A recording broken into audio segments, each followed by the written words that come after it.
이 내용은 하나님의 교회 피해자 가족들이 반드시 시청해야 할 중요한 내용입니다. 하나님의 교회 신도들 중 어떤 신도는 왜 어느 날부터 가족보다 교회를 더 믿게 될까요? 왜 부모의 걱정을 사랑으로 듣지 못하고 남편과 아내의 만류를 마치 원수의 말처럼 받아들이게 될까요? 왜 평범하던 사람이 전도와 헌금에 매달리고 가족과의 갈등 끝에 가출과 이혼까지 가게 될까요? 이 질문의 답은 겉으로 드러난 안식일과 유월절, 머리수건 같은 교리만 봐서는 보이지 않습니다. 진짜 문제는 그 뒤에 숨어있는 세계관에 있습니다. 그리고 바로 그 세계관이 사람의 생각을 바꾸고 가족을 끊어내고 결국 가정까지 흔들어 놓는 것입니다. 하나님의 교회는 겉으로는 토요일 안식일 예배를 지키고 머리수건을 쓰며 유월절을 지키면서 안상홍을 재림예수로 믿고 장길자를 어머니 하나님으로 믿는다고 가르칩니다. 그런데 그 이면에는 훨씬 더 위험한 구조가 있습니다. 이 땅의 가족은 진짜가 아닐 수 있고 교회 안의 사람들만이 진짜 가족이라는 생각입니다. 도대체 왜 이런 생각을 하게 되는 걸까요? 그 출발점은 안상홍의 책 천사세계에서 온 손님들에 나오는 영혼세계 교리 때문입니다. 그 책에서 안상홍은 이 지구를 범죄한 천사들이 내려온 도피성처럼 설명합니다.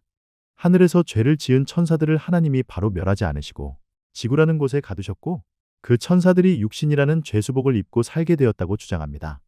또 사람이 하늘의 일을 기억하지 못하는 이유는 인간으로 태어나면서 새로운 지능이 생겼기 때문이라고 설명합니다. 이 말은 결국 지금 우리가 사람으로 살아가는 이 삶 자체를 하나님의 정상적인 창조 질서가 아니라 죄를 지은 영들이 형벌처럼 머무는 상태로 바꾸어 놓는 것입니다. 그런데 이러한 교리가 왜 그렇게 위험할까요? 그냥 특이한 영혼 이야기 같아 보여도 그 다음 단계가 있기 때문입니다. 이 교리에 따르면 이 땅에 내려온 존재들 가운데는 선한 천사도 있고 사단이라고 하는 악한 천사도 있습니다. 그리고 이들이 사람으로 태어나 서로 가족이 되기도 하고 친구가 되기도 하고 직장 동료가 되기도 한다는 것입니다. 그러면 무슨 일이 벌어질까요? 지금 내 옆에 있는 부모와 자식과 배우자가 정말 내 편인지 아니면 하늘에서부터 나를 대적하던 존재인지 알 수 없다는 불신의 씨앗이 마음속에 심어지게 됩니다. 그래서 가족은 더 이상 당연히 믿고 의지해야 할 사랑의 대상이 아니라 언제든 나를 방해할 수 있는 존재로 의심하기 시작합니다. 이때 하나님의 교회는 성경 구절까지 끌어옵니다. 예수님께서 사람의 원수가 자기 집안 식구라고 하신 말씀입니다. 마태복음 10장 36절에 나오는 말씀이지요. 그런데 예수님이 정말 가족 안에 악한 천사가 숨어 있다고 가르치신 것일까요? 아닙니다. 예수님은 복음을 따를 때 가족 안에서도 갈등이 생길 수 있다는 현실을 말씀하신 것이지 가족을 본질적으로 가짜로 보거나 마귀일 수 있으니 의심하라고 하신 것이 아닙니다. 성경은 오히려 부모를 공경하라고 말하고 가족을 돌보지 않는 사람은 믿음을 배반한 자와 같다고 말합니다. 디모데전서 5장 8절은 자기 친족을 돌보지 않는 사람은 믿음을 배반한 자보다 더 악하다고까지 말합니다. 그렇다면 왜 하나님의 교회 안에서는 가족을 사랑과 책임의 대상으로 보기보다 경계와 단절의 대상으로 보는 분위기가 생길까요? 그 이유는 이 교리가 성경 해석의 문제가 아니라 사람의 정체성을 다시 짜는 구조로 작동하기 때문입니다. 하나님의 교회식 설명에 따르면 진짜 부모는 육신의 부모가 아니라 하늘의 아버지 안상홍과 어머니 장길자입니다. 진짜 형제자매도 이 땅의 가족이 아니라 하나님의 교회 안에 있는 신도들입니다. 이 말이 신도에게 들어가면 어떤 변화가 생길까요? 사람이 태어나면서 가장 먼저 맺은 관계였던 부모와 가족의 자리가 약해지고 교회와 지도자의 자리가 더 절대적인 자리로 올라가게 됩니다. 그래서 가족이 교회를 비판하면 그 말이 사랑의 충고로 들리지 않고 믿음을 무너뜨리려는 공격처럼 느껴지게 됩니다. 여기에 김주철의 책 내 양은 내 음성을 듣나니에 나오는 해석이 더해지면 문제는 더 심각해집니다. 가족 가운데서 교회를 비판하거나 회방하는 사람은 그 몸 안에 마귀가 있다는 식으로 받아들이게 되기 때문입니다. 여기까지 오면 가족 간의 갈등은 더 이상 단순한 의견 차이가 아닙니다. 신도 입장에서는 영적 전쟁이 되어버립니다. 남편이 말리면 남편 안에 마귀가 있는 것처럼 보이고 부모가 걱정하면 부모가 사단의 도구처럼 보이게 됩니다. 그러니 대화가 통하지 않고 설득이 안 되어 결국 집을 나가거나 이혼까지 가는 일이 생기게 되는 것입니다. 하나님의 교회는 이런 세계관을 말로만 가르친 것이 아니라 홍보 영상으로도 재현해왔습니다. 그 영상에서는 하늘의 안상홍과 장길자가 천국을 다스리는 하나님으로 묘사되고 많은 천사들이 존재합니다. 그런데 사단이 선한 천사들을 미혹하고 결국 반역이 일어나 이들이 지구라는 행성으로 추방당하는 장면이 나옵니다. 그리고 지구의 사람으로 태어나 길을 잃고 살아가는 천사들을 찾기 위해 아버지 하나님 안상홍이 먼저 한국에 와서 37년간 복음을 전했고 안상홍이 죽은 뒤에는 장길자가 그 일을 이어가고 있다고 설명합니다. 이 장면은 단순한 영상 연출처럼 보이지만 실제로는 신도들의 현실 감각을 바꾸는 매우 강한 이야기입니다. 왜냐하면 그 순간 신도는 자신을 한 인간으로 보는 것이 아니라 하늘에서 죄를 짓고 쫓겨난 존재로 보기 시작하기 때문입니다. 그러면 사람의 감정도 달라집니다. 신도는 안상홍과 장길자 앞에 서면 자신들의 죄 때문에 하늘 부모가 큰 고통을 받았다고 여기며 늘 죄인처럼 살아가게 됩니다. 심지어 어떤 사람들은 자신의 생일조차 축복의 날로 느끼지 못하고 죄를 짓고 내려온 날처럼 받아들이기도 합니다. 이것은 단순한 겸손이 아닙니다. 사람의 자존감과 자기 인식을 밑바닥까지 낮추는 구조입니다. 그 다음 단계는 끝없는 전도입니다. 왜 신도들은 쉬지 않고 사람을 데려오려고 할까요? 왜 하루라도 전도를 쉬면 불안해할까요? 그 이유는 막내 천사를 찾아야 한다는 감성과 전도하지 않으면 저주를 받는다는 공포가 동시에 작동하기 때문입니다. 하나님의 교회 안에서는 잃어버린 마지막 천사를 찾아야 어머니의 고난이 끝나고 그때 비로소 천국에 갈 수 있다는 식의 설명이 작동합니다. 여기에 전도를 하지 않으면 하나님께 저주를 받을 수 있다는 식의 교회의 가르침이 더해지게 되는데 그때부터 전도는 선택이 아니라 생존 문제가 됩니다. 그러면 사람은 스스로 판단해서 움직이는 것이 아니라 죄책감과 공포에 밀려 움직이게 됩니다.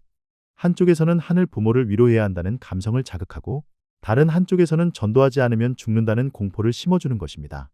사람의 마음을 가장 강하게 붙드는 두 힘이 바로 죄책감과 공포인데 이 두 가지가 동시에 걸리면 정상적인 판단은 점점 어려워집니다. 여기에 11조 문제까지 더해집니다. 교회는 11조를 하지 않으면 저주를 받는다고 가르치는데 이를 믿게 되면 사람은 생활 형편보다 종교적 불안을 먼저 따르게 됩니다. 그래서 경제적으로 어려워도 무리하게 헌금하고 가정이 흔들려도 멈추지 못합니다. 이렇게 되면 시간은 전도에 묶이고 돈은 헌금에 묶이며 감정은 죄책감에 묶이고 관계는 교회에 묶이게 됩니다.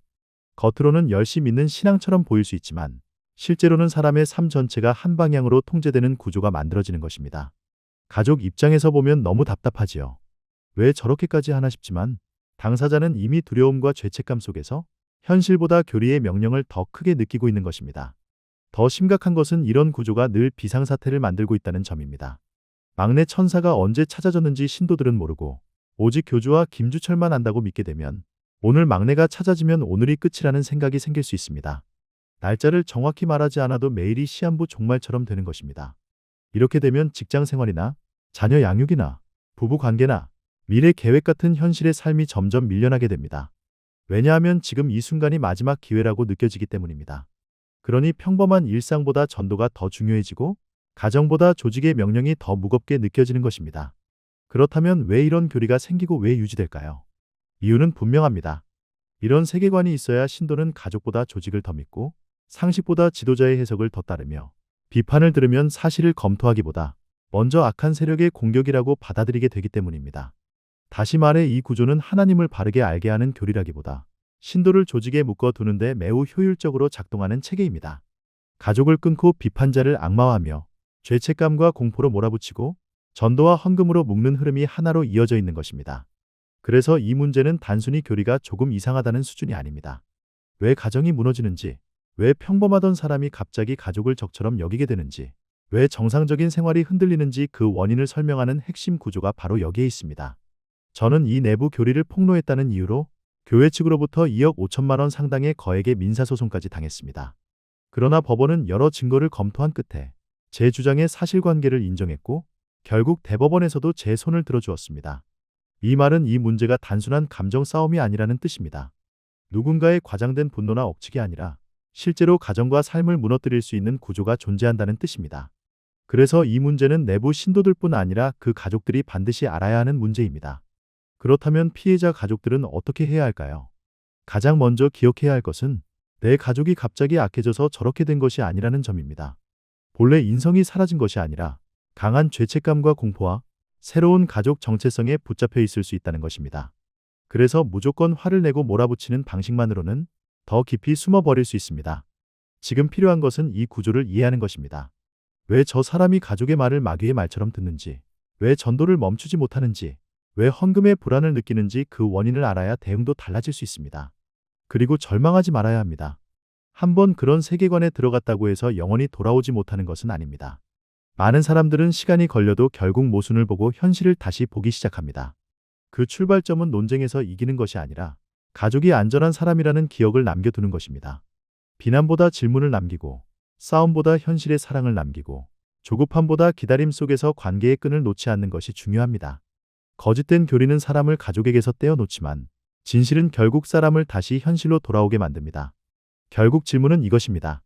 사람을 하나님께 더 가까이 가게 하는 가르침이라면 왜 가족을 끊게 만들고, 왜 비판하는 사람을 마귀로 만들고, 왜 죄책감과 공포 속에 살게 하고, 왜 평범한 가정과 일상을 무너뜨리게 만드는 걸까요? 그것이 정말 진리라면 사람을 자유롭게 해야 하지 않겠습니까? 그런데 왜 그 안에 들어간 사람들은 점점 더 두려워하고, 점점 더 고립되고, 점점 더 가족과 멀어지게 되는 걸까요? 이제는 많은 분들이 이 질문을 피하지 말아야 합니다. 겉으로 보이는 안식일과 유월절과 머리수건만 볼 것이 아니라 그 뒤에 숨은 세계관이 사람의 마음과 가정을 어떻게 무너뜨리는지 똑바로 봐야 합니다. 진짜 복음은 사람을 가족에게서 떼어놓는 것이 아니라 사랑과 진실 안으로 다시 돌아오게 합니다. 그런데 가족을 가짜로 만들고, 비판자를 마귀로 만들고, 죄인 의식과 종말 공포로 사람을 몰아가는 가르침이라면 우리는 반드시 물어야 합니다. 그것이 과연 하나님께로 가는 길인지, 아니면 사람을 붙잡아 두기 위한 정교한 통제의 언어인지 말입니다.